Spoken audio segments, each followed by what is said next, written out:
So let's move on to the West. The West, we have the Lakers that are the number 1 seed right now by the Nuggets and the Rockets, which I believe are tied. And then we have the Clippers, which are the 4 seed, which actually I'm sort of surprised by. And the Jazz are sort of right there. Yeah. I'm not really counting the Jazz. And the Mavericks. So just sort of going over this briefly, the Lakers are the clear number 1 team. I still would like to see them play a lot more of the more upper echelon teams in the Western Conference. I think they played them twice because they played them on Christmas and they played them opening night. Those are the 2 times they played each other, and Lakers lost both. So I want to see them play more of the West because they haven't played the Rockets yet. I'm not sure about the Nuggets. They've played the Nuggets a couple times. I think they've beaten the Nuggets, though. I don't think that's that massive of an accomplishment. The Mavericks, everyone's on this whole Luka craze, and to be honest, Luka's great. I mean, he's a very talented player, and he's going to be fun to watch for the next, 18, however many years he plays. But right now, they're not beating the Clippers, Rockets, Nuggets, or Lakers in a 7-game series. I genuinely do not think that. Luka's great.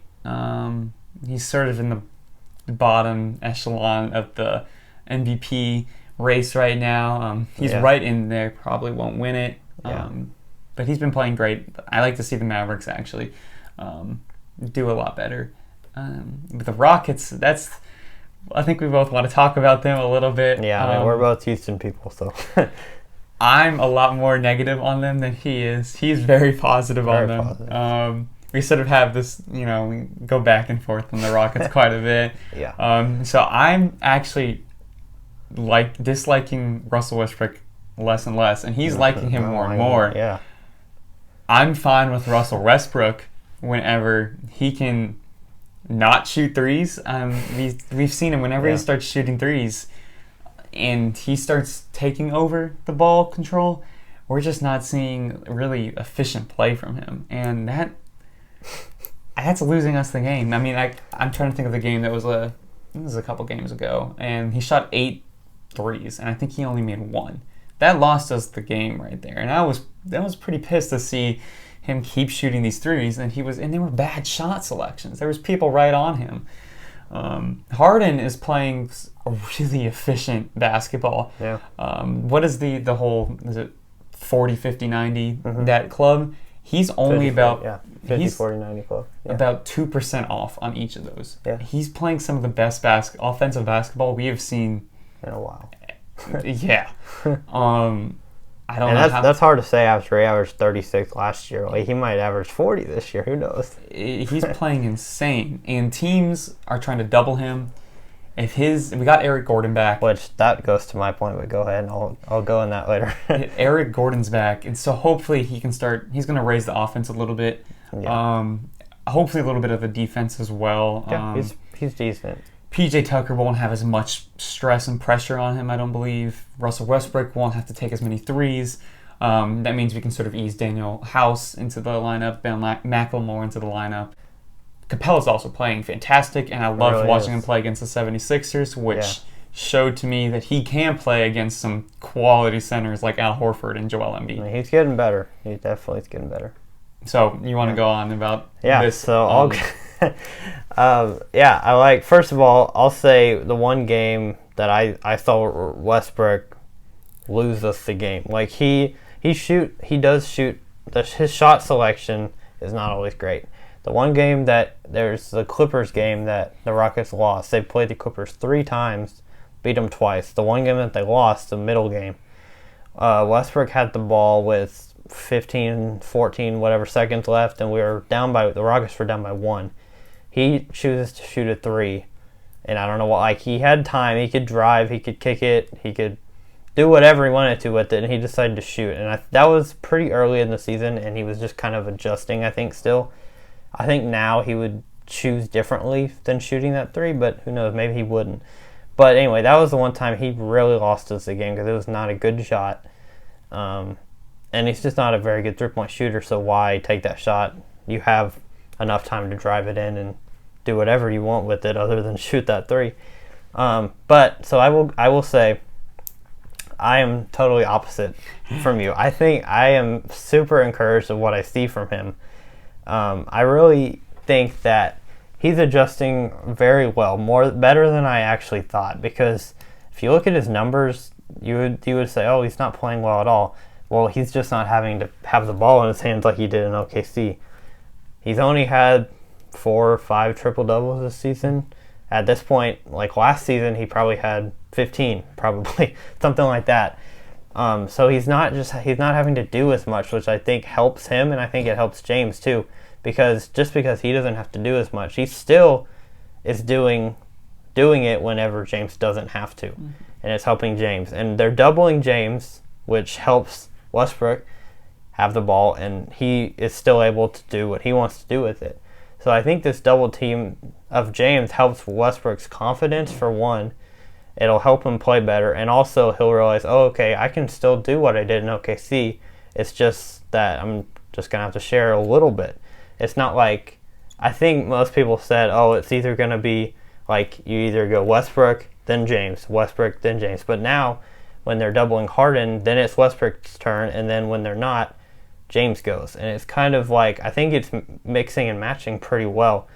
And the one thing Westbrook needs to do, well, 2 things. One, he needs to just keep doing what he's doing and not get mad about not having the ball every time. If he can just be content with the way he's doing right now, it'll be fine. One other thing is a shot selection piece. He just needs to know what shots to take and what shots not to take. If he can shoot, I would say 4 or 5 threes a game, that's a good number for him. If he can just take that many, if he starts taking 8, 9, 10, that's when it's like, you need to stop, because you can't do that. If you just go 2 for 5 every night, just make 2 threes every night, shoot 5. That's all you need to do. If he just does that, that'll be a lot better than shooting 2 for 8 or 2 for 9. Just make 2 of your 5. That's all you need to do. It's really not that hard to do. Just take good shots. If he can learn to do that, and do what he does when you get a rebound, get it to Westbrook. I say now, every time you get a rebound and Westbrook's in the game, get it to him, let him drive down the court, and do what he does best, which is run the court and get it to open guys, or go to the rack and get a layup, instead of giving the ball to James. And James kind of, when he gets the ball after a rebound, he kind of just slows it down most of the time. But I say just get it to Westbrook on those, and that's what he does best. And then when you're in the half court, just kind of give it to James and let him do what he does best. That's the formula they need to follow. And I know I'm taking a long time to go through this, but that's really what I think. And they're doing it so far. They've done it a lot, and I think if they keep doing that, they'll be fine. So my tangent's over. Go ahead. We're going to see a lot from the Rockets the second half of the season, because they faced the Lakers 4 times after the All-Star break, and the Clippers 1 time after the All-Star break. I think they play the Lakers once before. Maybe, okay. I think they play them once before. I don't know for sure, but I think so. But I just sort of a point on the Clippers. I'm actually somewhat disappointed with the Clippers. I would be thinking they would actually be the number 1 over the Lakers. But I would think that my predictions, I think I did have the Clippers doing better than the Lakers. If you ask me, the Eastern Conference, I don't want to say it's locked up, but I think it's going to end up being the 76ers and the Bucks.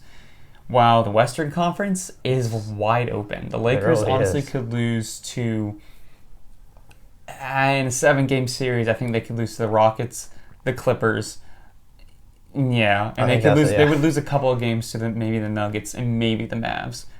But I think the West, Lakers, Rockets, it's the 2 LA teams, and the Rockets are really the 3 teams that you need to watch out for. Yeah. So we're waiting for LeBron and AD. I think they're going to slow down just a little bit. LeBron's actually playing some fantastic basketball and being an incredible game manager, which might be bashed in football, but I mean, it's working really well as he's dishing out his passes all over the place. And one other point, I've heard some trade rumors about Kyle Kuzma. What do you think about that, real quick? If you've heard anything about it.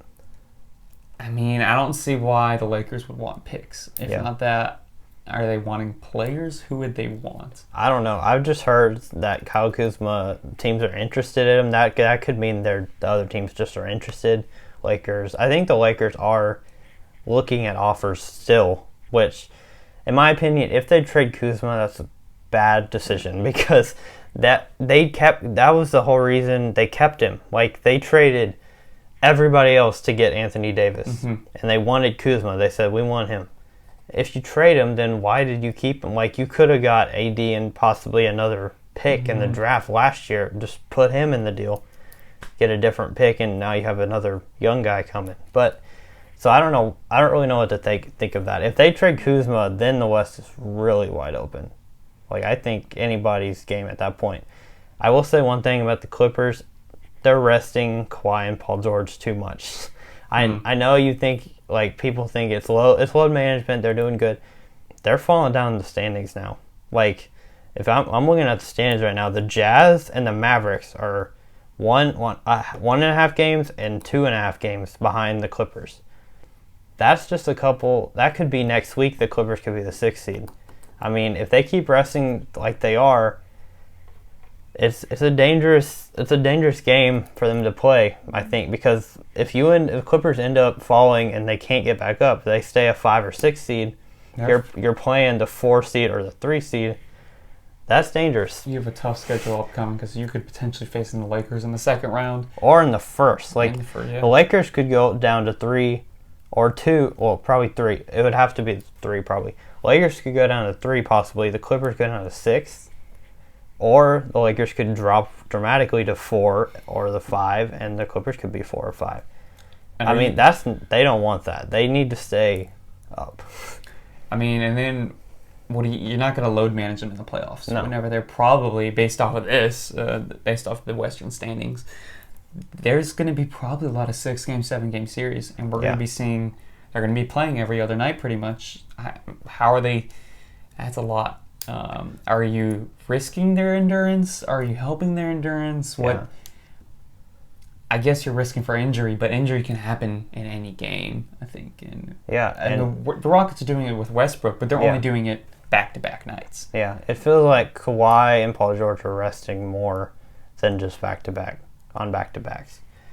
I don't love the move for the Rockets to rest Westbrook as much as they are. I really don't. I'm not a fan of load management, and I think the Clippers just like the Rockets are only load managing one player.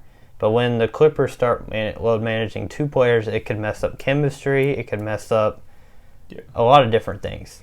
So you never know. Quick thoughts. What's your opinion on there has been the Rockets saying they're open to trading a bunch of people and they're opening to make a lot of moves. Do you think they make some moves? I think it's not a Rocket season unless you do. Like, it seems like every year they do. So yes, they're gonna make moves. Don't know who yet. I could see them trading Eric Gordon. I could definitely see them trading a guy like Thabo Sefolosha. At the beginning of the season, I said, I'm like, there's no way he's going to be on our team at the end. I just don't think so. I don't think they would. I really don't think they're going to trade Capella unless it's for a guy like Kevin Love.